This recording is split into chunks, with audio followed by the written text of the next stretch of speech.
Welcome to Business on Top, where women are building empires, becoming breadwinners, and redefining the dynamics of their households without a playbook. I'm Kaeli Lindholm, mom, wife, founder, and leadership advisor to a portfolio of female-owned businesses generating over $100 million in annual revenue. Most business advice was never designed for women leading and building at this level. That's why each week I'll open the vault and share a leadership lesson from real experience, so you can navigate the decisions you're making every day with confidence. If you are a serious female founder and leadership feels messy right now, you're in the right place. We are rewriting the rules for this next era of how women lead and build. This is Business on Top. Let's go. Hello, leader. Welcome back to Business on Top. It's your host, Kaeli here. Today, I want to talk about one of the biggest misconceptions in business growth, and that is the belief that expansion requires you to become more essential to every decision, every employee, every patient, and every problem. See, as we grow, we tend to want to infuse ourselves into everything, really to protect the culture and to be a role model for what hard work and excellence looks like. But the reality is this is unsustainable. While that's often what helped you build your business in the first place, scaling will actually require you to trust and empower others by letting them fly on their own. And this actually can have a very interesting effect on us as founders emotionally. See, in the beginning, most founders live in what I like to consider the hero stage. We're willing to do what others won't. We answer every question, we solve every problem, and we're really good at this, by the way. We stay late, arrive early, and become known as the person who can always be counted on. And in those early years, that mindset truly does serve us well. It's often exactly what creates success. But eventually, something shifts. The business grows and team grows, and without even realizing it, many founders move into the second stage, the bottleneck. Now, every decision routes right through you. Every employee needs your approval. Patient issues land on your desk, and it seems like every problem just becomes your responsibility. And while you say you want freedom, you unconsciously build a business that depends on you being at the center of everything. And here's why that's so dangerous. Beneath it all, being needed actually feels good. The team says, oh, we couldn't do it without you. Let's face it, you're literally the face of the business. And what that means is our ego hears, I'm important. But what the business hears is nothing moves without her. That's why I believe one of the most common and costly blind spots for high-achieving founders is the addiction to being needed. In fact, I've had conversations with founders who literally didn't know what to do with themselves once they got their business running like a well-oiled machine. And because it feels uncomfortable and honestly, it feels lonely. But imagine what kind of impact you could make when you let go of needing to be the center of your business universe and you build a team that could build your business for you. Think about that. That's what today's podcast is about, transitioning into the third stage of leadership, the builder. The builder understands that her job is no longer to be the answer to every question. Her job is to develop and mentor people who can find the answers. Her job is no longer to be the highest performer. It is to create an environment where high performers thrive. And it's not about being needed all day, every day anymore. It's really all about building a business that can continue to succeed when we're not in the room. That's one of the hardest lessons I've had to learn personally as a founder, that my business wasn't rewarding me for being needed. It was actually rewarding me for solving problems. And eventually, one of the biggest problems in the company became the fact that everyone still needed me. It's like a riddle. The goal of leadership is not to become more important. The goal of leadership is to become actually less essential. And that's exactly what we're going to be exploring in today's episode.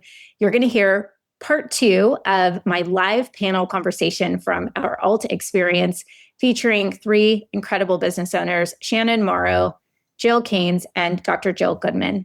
Over the past year, each of these women have been navigating their own journey from provider to CEO, learning how to let go of control, trust their team, navigate turnover, have difficult conversations, and build businesses that no longer depend on the founder carrying everything herself. You'll hear this concept as a common theme throughout this conversation. The power of letting go of the subconscious desire to be the one who is needed by the team, patients, and industry, and start letting your business fly, baby, fly. So if you've ever felt like your business can't function without you, this conversation is for you. Okay, leader, without further ado, let's dive into leadership lesson number 8. Your addiction to being needed is slowing you down. So when you first open, you do all the things for all the people that work for you, right? Like you have downtime, you want them to experience it. Maybe somebody has to see how it's done. You're making social media, whatever it might be. But I learned quickly that was not sustainable when I would be continuing to add more and more employees. So early on, from just a skincare and treatment perspective, we developed a voucher program for the employees. And now we've switched it because we have one part-time employee. Now I have 2 part-time employees, but the one was getting all the things. But she only worked very little. So we've adjusted it where full-time gets this, part-time gets this. And our assistant manager tracks it, and it's based upon, if they're written up for something, which it's actually rare for our team to get written up because they're pretty solid humans. At some point, somebody's going to, but they have to be an employee in good standing. And if they're not an employee in good standing, they don't get that quarter's vouchers for the treatments. And that's helpful from that aspect, from the procedures, because some of these people could get 10, 15 grand a year. I don't even get that much treatment done. And I think even other things, I am super flexible with their hours. I know. I'm the worst, I know. You're not the worst. That's why I say I was never meant to be a boss. But it's how do you get them to see that is a perk, right? The fact that I let you leave every other Wednesday for 2 hours early because your kid has a half day of school, that's a perk. If you were a nurse at the hospital, it's not even that you need to leave early. So how do you, again, without being taken advantage of, where now, okay, so I let him do every other Wednesday, get to it, and now it's all of a sudden now it's every Wednesday.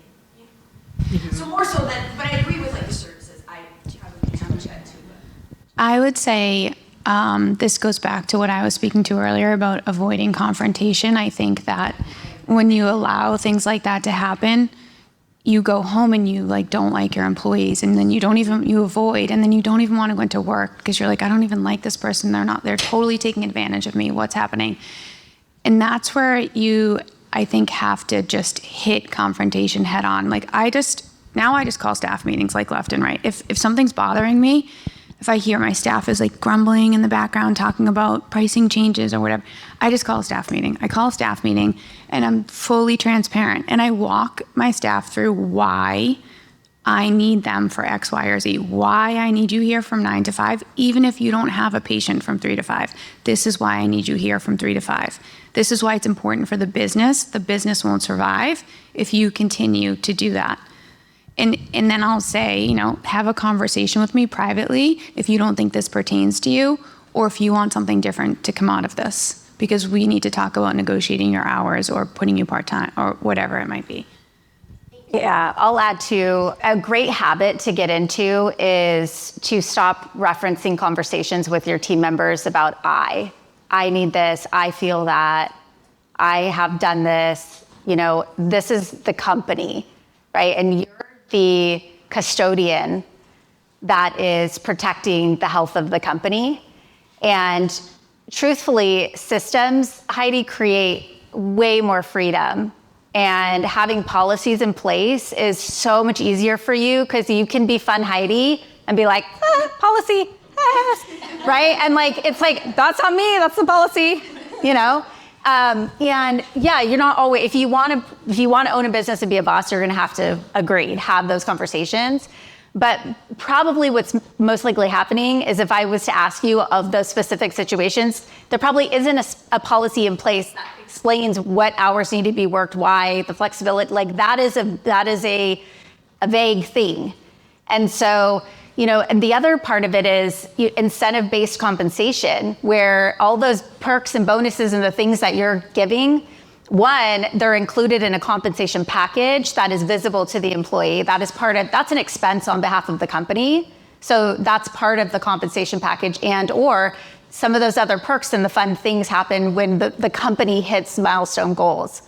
So it goes back to structure, actually. Freedom comes from structure. That was very hard for me. I grew up, my dad would bring the vacuum in Saturday morning. I was laying in bed and he would be vacuuming it up to my head, time to get up and clean. Like everything had to be in place. And I literally will not lift a finger to clean now because of that. I do not like anything put in place, organized, structured, nothing. I'm like, you do it. Yeah, like it's PTSD. So adopting that in my business was very difficult because I'm a lot like you. I want to be the fun person. And I also just hired a boss to do that so they can be the bad guy too. That's helpful. When you get to that point, you know? But yeah, I think just, it's clarity, right? And it's like, it's not rocket science, honestly. You just gotta write it down. What would this look like if I had 10 of this situation? Could the company sustain and manage this? What would feel good for the company? What are the standards? Like constantly ask yourself, what is the standard of excellence? And then you'll realize, and that goes back to, right, the leadership piece is like, you then have to step into a place where you can hold people to that expectation. And that requires you to probably shift your identity a little bit. Yeah. Okay, any other questions from the audience? I feel good about like the interviewing and hiring process, but what does an effective onboarding process look like for both providers and non-providers for you guys? I think you really have to like set it out. You have to be really intentional, and it takes a lot of your time or your practice manager's time. Like we start every employee at the front desk for 3 weeks. I mean, every nurse, everybody, like they have to know how to do every single thing because they could jump in at any minute, and it just makes them see how hard the front desk has to work sometimes. And so I think that's like a nice way to start. And like I have every week they go out to lunch with a different employee, and I pay for that so they can have some one-on-one time and like get to know them. And so there's little things like that. And then just like actually like walking out like what you want them to do every day for the next 6 weeks, whether it's shadow with your lead injector, whether it's sit and learn skin pen, I don't know, whatever. So like just again, being very intentional about what you want them to do. We have a whole onboarding plan for every employee, and everybody, just like you, they don't work a whole 3 weeks, but everybody has to learn every single job in the business so that they can help and assist in their downtime, and just also understand, like, we all do everything. Like if I'm there, nobody can answer the phone. I answer the phone. People are like, why are you answering the phone? I'm like, well, because I was the only one available to answer the phone. And it's not above me to answer the phone. It's not above me to take out the trash. So it's really, and I think that helps to create that team atmosphere when you do those things, but then somebody comes in and they're the injector who's going to bring in, X amount of revenue more than everybody else, but they still have to do all those things too. They're going to have to vacuum and do the things. So having them see that from the beginning, I think, is or I'm helpful. not working. Huh? I said I know where I'm not working. Oh, the vacuuming? I don't do the vacuuming though, but I take out the trash. I don't like to vacuum either. Did you get that, Jen?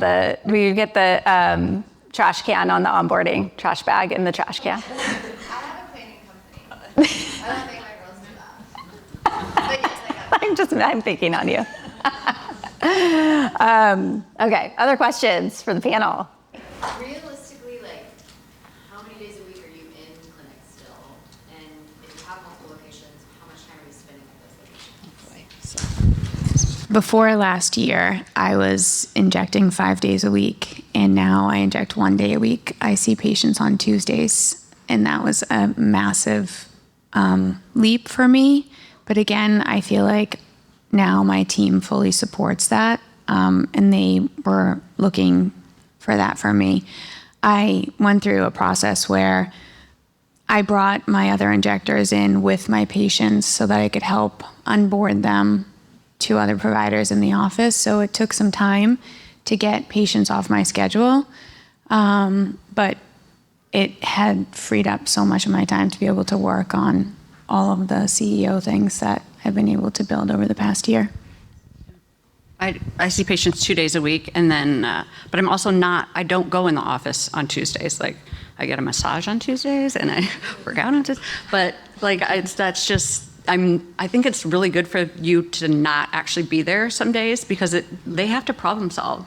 And they're only going to be texting me on like emergencies, hopefully. And so and sometimes it's nice not to have the boss there. You know, they can do whatever. So I don't know. That's been my. Who's like having a panic attack hearing that? I'm having a panic attack hearing that. I was 4 days a week. I call it my admin day because I still do work the day I don't go into the office on Tuesdays. But, you know, I schedule other things in between it too. And then I just finally took away 2 Mondays a month, and that was a really big deal for me. Because again, that's what I've been doing, but I know I have to do less, so I'm getting better. Okay. What would you say to somebody who's like, oh, when the cat's away, the mice will play? Because I heard someone told me a couple days ago, I'm still afraid that when I leave and go on vacation, things are not going to be as productive. And so I feel like I have to constantly show up and be like on and show them what like hard work is and be a demonstration of like what, you know, they should be doing.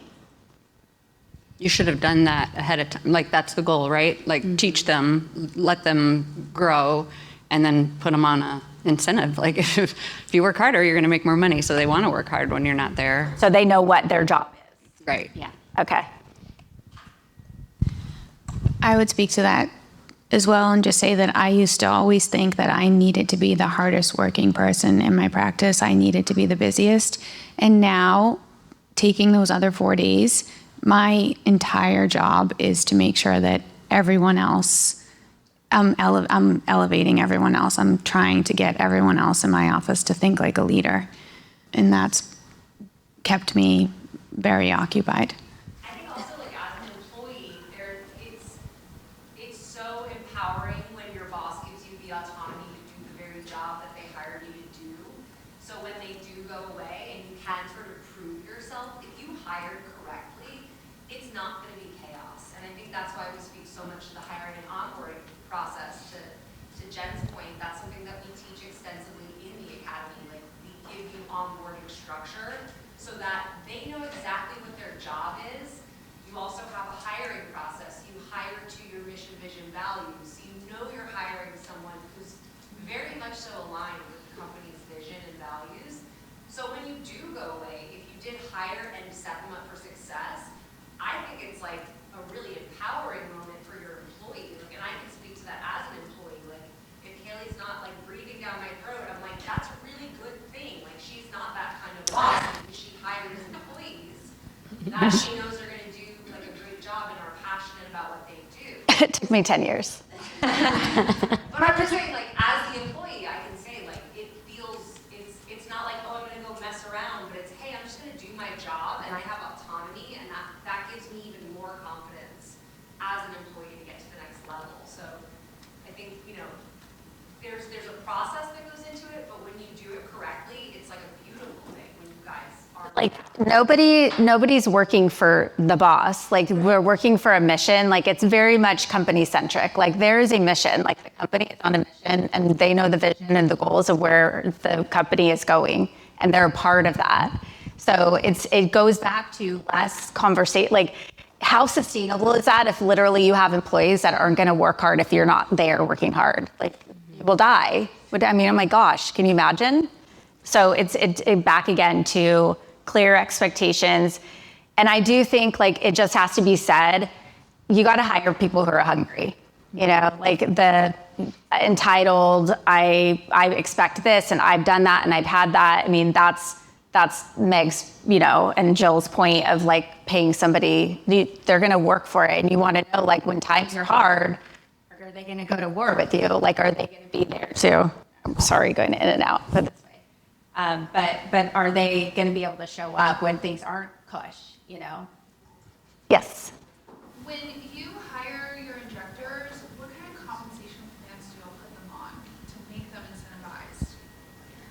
I do a base salary, and then I pay 10% on their revenue after cost of goods are taken out.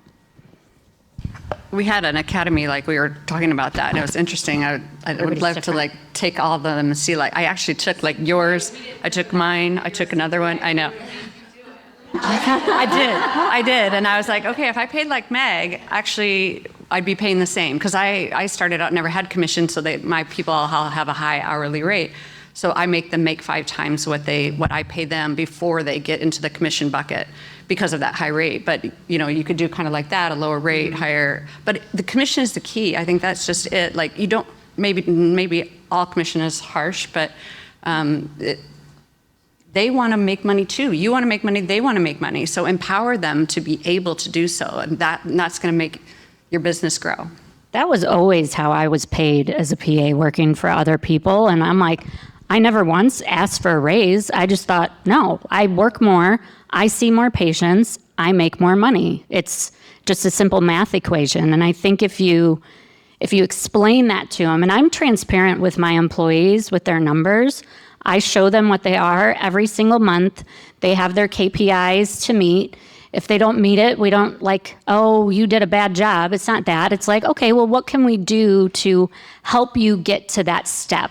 What is it you need from me to help you get there? Let's do this together. And I think if you do it that way and you are transparent with them, it makes them feel empowered, and then they want to do more too, and they want to hustle.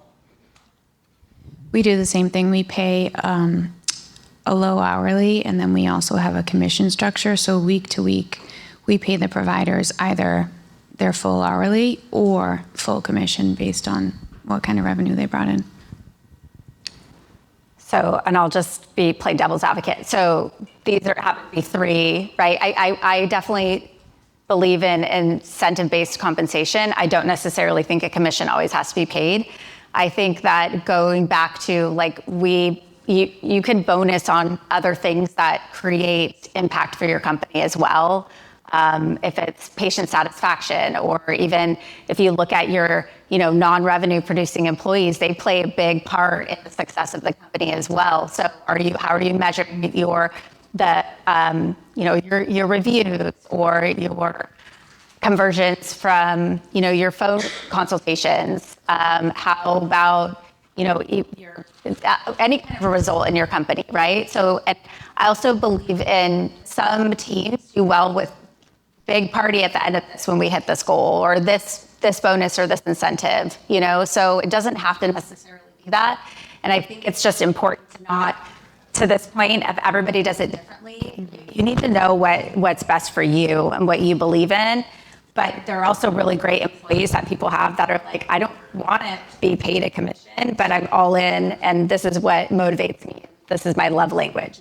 So I think it's important to know your people well and to know what the goals of the business are. Okay, we have about 4 more minutes, so yes. Just to piggyback off of that topic, do you offer other benefits like an education stipend, or and is it based on like part-time versus full-time? I'm struggling with that right now. So all of my providers, I'm thinking right now because you just asked a question and I'm like, oh my God, my esthetician who was full-time went part-time, and I did not have a discussion about her amount that we give her. I might still give her the same amount though, because she hustles, and we can do that. But yes, I do have a stipend for education. It's different for the Estes versus the injector.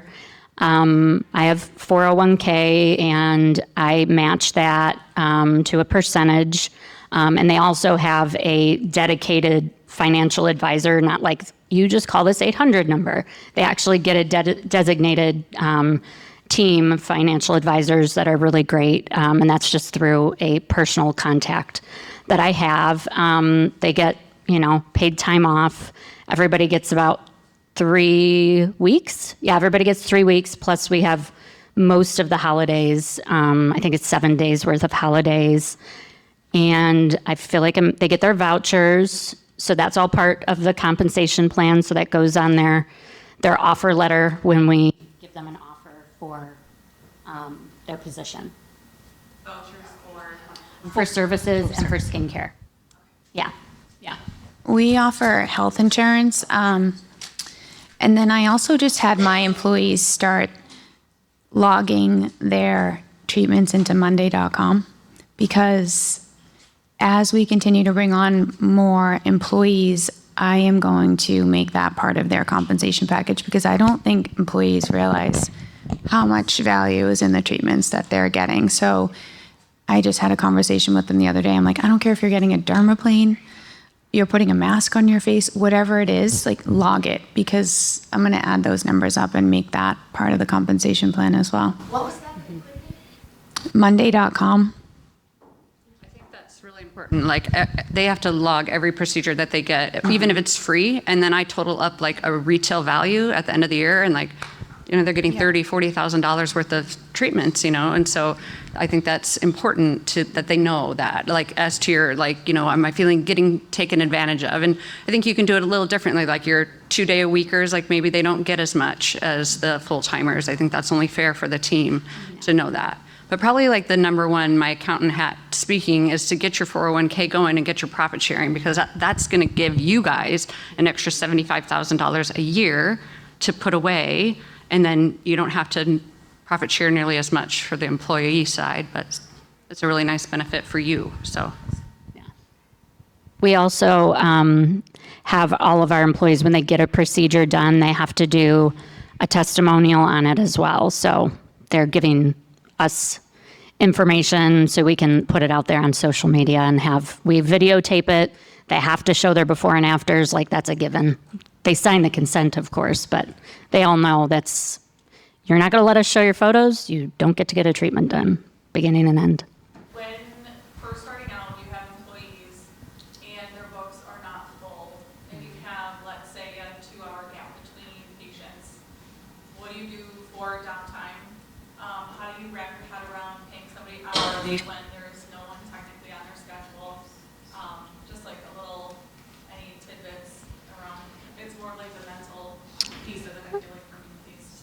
Well, how I framed it in my head on that, because when you first start, you're just, even you might not be busy. I mean, that's just the reality. So I think it's about understanding that you have to have certain people there, because when you do get busy, you can't be scrambling to find those people. But then they could be doing things like go where we have our practice. They could go walk. There's salon suites. There's a barber that's there. They could go to the area businesses and bring information to them like, hey, we're here. I'm a new provider, so that they're aware. They can do boots on the ground, that kind of marketing. Calling patients, like who hasn't been in, get them in the door. So they're doing that, making sure the place just looks clean and tidy, like, make sure that there's not a layer of dust building up somewhere behind something, and Post-it notes everywhere. Those drive me crazy. and I then think just stuff like that. like shifting if you're hiring, then you should take a day off your schedule and get them over to as long as they can do that, some of what you're doing, they should be doing that, and then they should be in shadowing with you and that kind of thing. But that's the goal, right? If you're hiring them, you want them to be full, so you got to just shift over, and it's hard, but Amy, do you have an employee with downtime? I do. So I don't have a massive aesthetics background, but I have practiced wellness and aesthetics. I found that wellness is my passion. Aesthetics is not my passion, so I hired an aesthetic injector. Again, I didn't have a ton of experience, so I didn't have this robust aesthetics clientele, but I have too many wellness clients, so I'm kind of at this pinnacle. I could probably have her see follow-ups. I want her to be doing what she was hired to do. why don't you offer every wellness patient a complimentary 45-minute consultation with her? And just every one of them, just try to convert every single one of them. When we brought hormones on, all of our weight loss patients, we gave them half off their consultation. So every single one of my weight loss patients had a HRT consultation, and then 70% convert. So just kind of thinking that way to kind of cross. Do you want to have an aesthetic practice? That's a really great question. I have to think about that now. I just hired an esthetician in the last 9 months, and I have her pull reports once a week for her hydrofacials and her chemical peels and her consultations, and see who hasn't been back in 3 months, and send out emails to those patients or follow up on patients who just started with skincare, and see how they're doing on that. And then if patients came in and they didn't have a consultation, just offering those patients a consultation. Awesome. All right, well, we're up on time. Thank you, ladies. That was wonderful. Congratulations to all of you on your incredible success. If you are listening to this and something in you is stirring, I want you to know this is exactly where the work begins. This is the space between where you've been leading reactively and where you are being asked to lead from a new framework. And the truth is that next level of leadership doesn't come from more information. It comes from putting yourself in rooms and environments that challenge how you think, how you decide, and how you show up inside of your business. That's exactly why we built the Pop Leadership Academy. It's a space for founders who are no longer looking for surface level strategy, but who are ready to evolve how they lead, how they build, and how they scale so the businesses they create can fully support the life they want to live inside of. You can learn more about the Pop Leadership Academy and apply through the link in show notes. And in the meantime, get more inspiration delivered directly to your inbox through my weekly briefing, The Blueprint, at klcleadership.com/blueprint. Until next time, keep leading life first and business on top.